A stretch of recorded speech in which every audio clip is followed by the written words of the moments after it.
All right, so the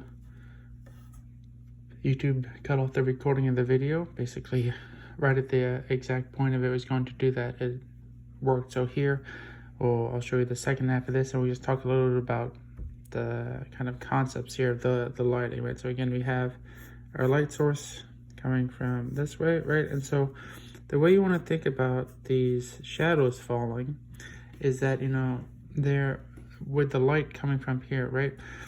The light is, so just to draw over this, right? The highlight, what you see here, that's where the most light is hitting and then coming back, towards our eye, right? As the viewers here, right? It's coming back towards us. There's a little cone sketch for you, right? Looking down at the top of it, okay? And then so here, the darker parts, right? The light's still coming from the same source. Less of light is hitting directly on it, and it's going in, other directions, right? Not as much of it is coming directly back towards us, right? And then so even up here, these other parts, it starts to get to a point where a little bit of light is hitting there, and then eventually the light is just going to slip past it and not hit the sphere at all, right? And so the reason you're getting this coarse shadow is that, this is round, but you can imagine from the point of view of the source of light here, right? The widest part from this, a sphere is equally wide all around, but going from this angle, right? The kind of widest point of the circumference here, what we call the termination, let me get a darker one so you can see this, right? Is, somewhere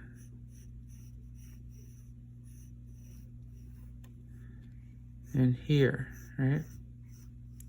So that this is the widest, or maybe it's even a little bit lower here, but you get the idea, right? So that the light is just like we see here on this side, right? The light is hitting, lots of it there coming to us, and then less and less and less. Well, the same thing is happening as we go, not just in this direction, but as we go in this direction, in all the directions, the same phenomena is happening, right? So as the light is falling, not here, but as the light falls here, right? There's less of it hitting it, or less directly, and then coming towards us, and then down to there, same thing, until here's the last point. And then after this, right, the sphere is now curving away and under from the light, right? So beneath the kind of what we call the termination, the widest part of the circumference of the circle, right? No light is directly hitting here, right, in this area. And that's why we're getting that coarse shadow. Because just like we see here, now at this widest point from this angle, right, now the sphere is curving down this way. So light obviously is not kind of going and doing this type of thing and then bouncing, right? It's just moving right past it. So that's where you get the coarse shadow there rather than here. The other reason the coarse shadow isn't on the very bottom is because some of this light that misses the sphere is hitting the table or whatever the surface is that it's on, right? Some of it is, bouncing in this way or that way, whatever. But some is bouncing, hitting here and bouncing this way, striking the sphere, and then again coming back towards us, right? And so that's why you're getting that reflected light down there, because that's literally what it is. It's light reflecting off the surface, hitting the sphere, and then, reflecting back to us again.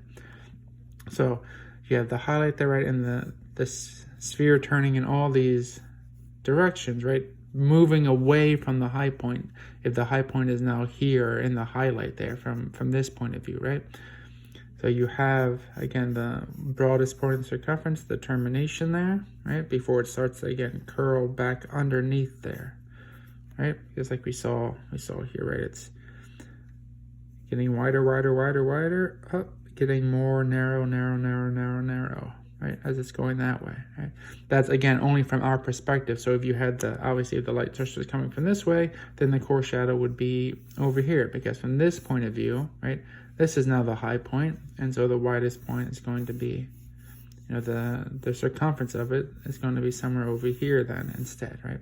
So it changes as your point of view changes, or as the light source changes, but that's the concept of how you're making these decisions on the lighting, and the shadows there, right, where lots of light is hitting here, and then kind of with each, just like on the globe, right, the latitude and longitude lines, with each kind of degree you go, it's curving more and more away from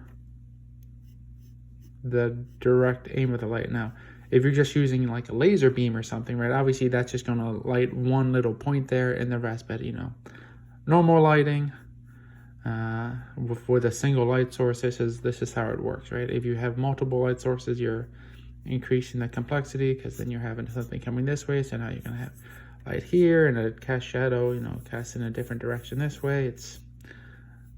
It gets complicated, but we're not doing that, so don't worry about it. Right? But so again, here, if you think about it like the latitude lines on a globe, right? Each little bit here, right, is showing you how it's curving, right? So the closer you get to, I guess you can think of this as like the North Pole, right? This here again is that cone coming at us here of light. But anyway, so here, that's the North Pole, where the light is striking it most directly. As you move away from it to the equator, right, it's going to get darker and darker, and then on the southern hemisphere down here, right, no light is striking that, because it's just past the edge of where the light sources can get to, and then it's curving away. It's underneath of it, right? It's moving back in that direction, right? So light can't get to it. But then again, down here, light striking off the table, reflecting, hitting that, and then coming back to you. So that's the basic idea or explanation of what you're seeing with a light source on a rounded, or really on any surface, but particularly here on a curved surface, or if it was a box with a corner, right? It's easier to understand how one side of the box is in the light and the other side isn't. But there you go. So hopefully this helps you in making your own spheres, and see you guys in class. Thanks.